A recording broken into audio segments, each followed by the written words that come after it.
Movie আমার কোনো কোয়ালিটিতেই আসে না। এটা অবশ্য বিশেষ ম্যাটেরিয়াল সাথে যায়। আজকে বুবলির লাইফে 8টা মুভি হয়েছে, 8টার মধ্যে ধরেন বসগিরি কাট সিনেমা ছিল, তারপরে হচ্ছে অহংকার কাট সিনেমা ছিল, লাস্ট যে সিনেমাটা করলো মনের মতো মানুষ পাইলাম, ওটা হিরোইনটাকে।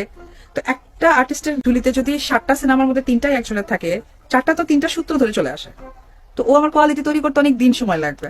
আমি ঘরে রান্না করেছি, বাইরেও ক্যামেরা অ্যাকশন দিয়েছি, আবার বাচ্চাও নিয়েছি, প্রকাশও করেছে।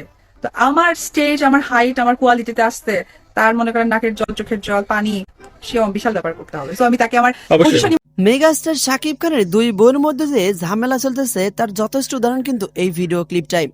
অপু বিশ্বাস দাবি করেন মেগাস্টার শাকিব খান যে দ্বিতীয় বিবাহ করেছেন এটা বুবলি না জেনে শুনেই কিন্তু বিবাহ বসেছে। অন্যদিকে বুবলি দাবি করেন যে শাকিব খান যে আগে বিয়ে করেছিল এটা নাকি শবনম বুবলি জানতোই না। মেগাস্টার শাকিব খানের দ্বিতীয় বউ এবং প্রথম মধ্যে যে ঝামেলাটা হয়েছে এইটা দেখে আপনার কি মনে হচ্ছে এবং আপনার মন্তব্যটা কি অবশ্যই কমেন্ট করে জানাতে ভুলবেন না। কে আসলে সেরা, মেগাস্টার শাকিব খানের প্রথম স্ত্রী নাকি দ্বিতীয় স্ত্রী? আপনার মন্তব্য অবশ্যই জানিয়ে দিতে ভুলবেন না।